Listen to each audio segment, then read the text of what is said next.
Donald Trump साहब के इक़्तिदार में आने के बाद न्यू दिल्ली को आज दूसरा बड़ा सेटबैक मिला है।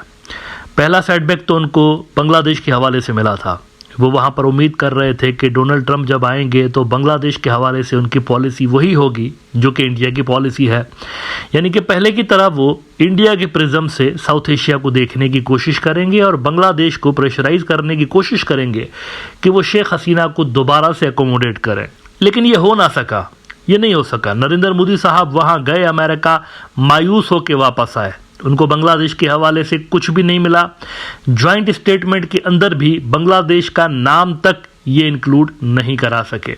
जब इंडियन मीडिया ने इसरार किया, फोर्स किया डोनाल्ड ट्रंप को कि कुछ कहें बांग्लादेश के हवाले से, तो उन्होंने ये कहकर उनकी उम्मीदों पे पानी फेर दिया कि बांग्लादेश का मामला इंडिया जाने और बांग्लादेश जाने, ये मैं नरेंद्र मोदी साहब के ऊपर छोड़ता हूँ। दूसरे अल्फाज में ये कि इस बारे में अमेरिका कुछ नहीं कहेगा, इंडिया का मामला है और बांग्लादेश का मामला है। हिंदुस्तान टाइम्स ने रिपोर्ट किया था कुछ दिन पहले, I leave Bangladesh to PM Modi, Trump's huge statement amid chaos in India's neighbour nation.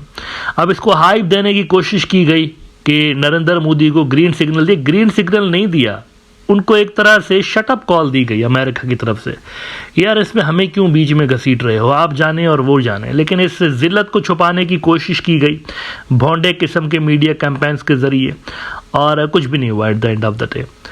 लेकिन अब इससे भी बड़ा सेटबैक इंडिया को मिला है, और ये मैं समझता हूँ कि पहले वाले से बड़ा सेटबैक है। ये स्ट्रेटेजिक नोयत का है, और इसके बाद मेरे ख्याल से इंडिया की जो पोजीशन है रीजन के अंदर वो मज़ीद कमज़ोर हुई है। देखिए, अमेरिका की जो इंडो पैसिफिक स्ट्रेटजी थी वो कंटेनमेंट ऑफ चाइना के हवाले से थी ना, और इंडिया इसी में से बेनिफिट हासिल करने की कोशिश कर रहा था कि वो अपने इंटरेस्ट जो हैं इस रीजन के अंदर अमेरिकन इंटरेस्ट के साथ अलाइन करें और चाइना की ग्रोथ को रोकने की कोशिश करें या कम्पीट करने की कोशिश करें। ऐसा ही हो रहा था ना। ये यहाँ तक गए कि ताइवान के मामले में भी इवन घुस गए। नरेंद्र मोदी साहब ताइवान के मामले में भी घुस गए, और इनका जो मीडिया था वो ताइवान को एज अ कंट्री रिपोर्ट करने लगा। अब सारी दुनिया जानती है कि इंडियन मीडिया, जिसको गोदी मीडिया कहा जाता है, गोदी मीडिया नरेंद्र मोदी के इशारे पे नाच रहा होता है। तो ये डेलिब्रेट अटेम्प्ट थी। चाइना ने भी इस हवाले से प्रोटेस्ट किया था कि अपने मीडिया को लगाम दें। ये गुज़िश्ता साल की रिपोर्ट देखिए द इकोनॉमिक टाइम्स की, China tells Indian media not to call Taiwan a country, Taiwan says get lost. उसके बाद हमने देखा कि बिजनेस डील्स भी नरेंद्र मोदी ने स्टार्ट कर दी ताइवान के साथ। इनके जो बिजनेस डेलीगेशंस थे वो भी जा रहे थे, इनकी मिलिट्री के लोग भी रिटायर्ड जो थे वो भी जा रहे थे वहाँ पर, और थिंक टैंक्स जो थे मुंबई के अंदर वो इनके ऑफिशियल्स को बुला रहे थे, इनके मिनिस्टर्स को बुला रहे थे, सारा कुछ हो रहा था। हालांकि हजीमत का सामना भी करना पड़ा, वहाँ पर भी बेइज्जती हुई है नरेंद्र मोदी की, क्योंकि ताइवान के अंदर प्रोटेस्ट होने लगे थे कि इंडियन वर्कर्स को क्यों बुला रहे हैं यहाँ पर, नहीं चाहिए, नहीं चाहिए। उनके लोग एक्सेप्ट नहीं कर रहे थे। देखें, दो अलग अलग दुनियाएं हैं, कोई एक्सेप्टेंस नहीं है इंडियंस की ताइवान के अंदर। ये जरा इकोनॉमिक टाइम्स की ही खबर देख लीजिए, Taiwan minister stills row over racist remarks on recruitment from India. वहां पर यह बहस छिड़ गई ताइवान के अंदर कि किन लोगों को लेकर आ रहे हैं आप। ये तो बिल्कुल ही अलग कल्चर है, अजीब सा कल्चर है बस उनका। कहाँ ये, कहाँ हम, कोई मेल नहीं है। फिर ये जब हमारी सोसाइटी के अंदर आएंगे तो हमारे ट्रेडिशंस के साथ इनका कोई मेल नहीं है, तो किधर इनको घुसा रहे हैं। इस पे उन्होंने कहा था, ताइवानी ऑफिशियल्स ने अपने कंट्री के लोगों को कहा था कि देखो, वो जो नॉर्थ वाले हैं ना, नॉर्थ इंडियंस, उनसे कोई लेना देना नहीं है। ये जो वर्कर्स मंगवाएंगे हम, जो लेबर मंगवा रहे हैं इंडिया से, वो हम मंगवाएंगे नॉर्थ ईस्ट स्टेट से। वो क्रिश्चियन हैं लोग और हमसे मिलते जुलते हैं, शक्लें भी उनकी हमारे जैसी हैं। आगे इकोनॉमिक टाइम्स ने कहा था, Taiwan's labour minister Su Ming Shin triggered a controversy by stating that his country will recruit small batches of migrant workers from the Christian areas of India's northeast where looks and dietary habits are similar to those in Taiwan. Look at that. यहाँ तक मामला हुए, लेकिन ये फिर भी घुसे हुए थे, नहीं ताइवान के, चाइना को तंग करूंगा मैं। अच्छा, चाइना को तंग क्यों कर रहे थे? ये इसलिए तंग कर रहे थे क्योंकि उधर से अमेरिकन भी कर रहे थे। कभी नैन्सी पेलोसी को घुसा रहे थे वहां पर, उनको भेज रहे थे, कभी किसी और ऑफिशियल को भेज रहे थे। तो उधर से वो भी चाइना को तंग कर रहे थे ताइवान के मामले में, तो इधर से ये भी लगे हुए थे ताकि अमेरिका को अपनी वफादारी का यकीन दिला सकेंगे, हम आपके साथ हैं अगेंस्ट चाइना। लेकिन अब क्या हुआ है, अब डोनाल्ड ट्रंप ने ताइवान पॉलिसी शिफ्ट कर दी है, बदल दी है टोटली। टोटली बदल दी है। और ये कहकर नरेंद्र मोदी के ऊपर उसके फ्रेंड डोनाल्ड ट्रंप ने बिजलियां ही गिरा दी हैं कि जी हम चाइना के साथ कोई लड़ाई नहीं चाहते, हम तो चाइना के साथ दोस्ती का माहौल चाहते हैं, फ्रेंडली रिलेशन चाहते हैं। और ये बंदा ऐसा कर भी सकता है। जो बंदा रूस जैसे मुल्क को, रूस जिसके साथ अमेरिका के यूरोपियन एलाइज का 36 का आंकड़ा है, एक दूसरे को बिल्कुल पसंद नहीं करते, लेकिन फिर भी आप देखिए रशिया के साथ दोस्ती कर ली उसने कि नहीं कर लिया। आते साथ ही यूक्रेन की जंगबंदी वो डिस्कस कर रहा है सऊदी अरब के अंदर बैठ के रशियंस के साथ। और उन मीटिंग्स के अंदर, जिन मीटिंग्स में यूक्रेन का मुस्तकबिल डिसाइड हो रहा है, उसमें यूक्रेन है ही नहीं, सिर्फ रशियंस हैं और अमेरिकन हैं। तो जब रशिया के साथ दोस्ती कर सकता है तो शी जिनपिंग के लिए अगर वो कह रहा है कि हम इनके साथ भी दोस्ती चाहते हैं, क्यों? क्योंकि हमें चाइना का पैसा चाहिए, ये उसका स्टेटमेंट आया है, चाइना का पैसा चाहिए। तो मुझे बताइए फिर इंडिया का क्या होगा? इंडिया का क्या होगा अगर उन दोनों ने दोस्ती कर ली, अमेरिका ने और चाइना ने, तो इंडिया किधर जाएगा फिर? ये जो इनके लद्दाख के इलाके 370 वाला मामला वैसा का वैसा पड़ा हुआ है, और अरुणाचल प्रदेश का मामला अनसेटल्ड है। ये क्या होगा इन सारी चीज़ों का?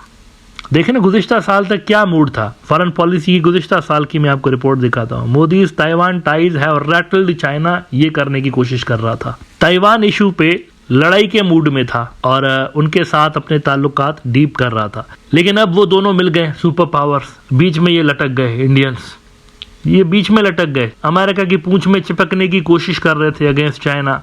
लेकिन यहाँ पर आप देखिए क्या हो गया है। अमेरिका ने ही कहा है कि भाई आप ज़रा दूर हो जाए, हम तो चाइना के साथ बेहतर ताल्लुकात चाहते हैं। ये ज़रा क्लिप सुनिए और देखिए कि इसके अंदर किस तरह से पॉलिसी शिफ्ट के बारे में जिक्र कर रहा है डोनाल्ड ट्रंप। जब उनसे पूछा गया कि ताइवान के हवाले से क्या पॉलिसी होगी, अगर उनको एनेक्स करना चाहें चाइनीज़, तो क्या आप चाइना को रोकेंगे? तो उसने कैटेगोरिकली कहा कि मैं इस पर बात ही नहीं करना चाहता। मतलब मैं वो कमिटमेंट क्यों करूं जो कि मैं करना नहीं चाहता या करूंगा नहीं आगे, उस पर मैं क्यों कमेंट करूं? ये जरा सुनिए वो क्या कह रहे हैं। Mr. President, you've been very clear in saying that as long as you're president, Iran will never get a nuclear weapon. That's true.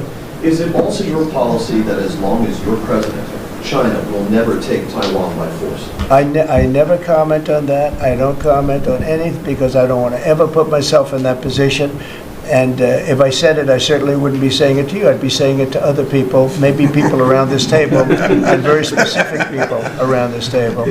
So I don't want to put myself in that position.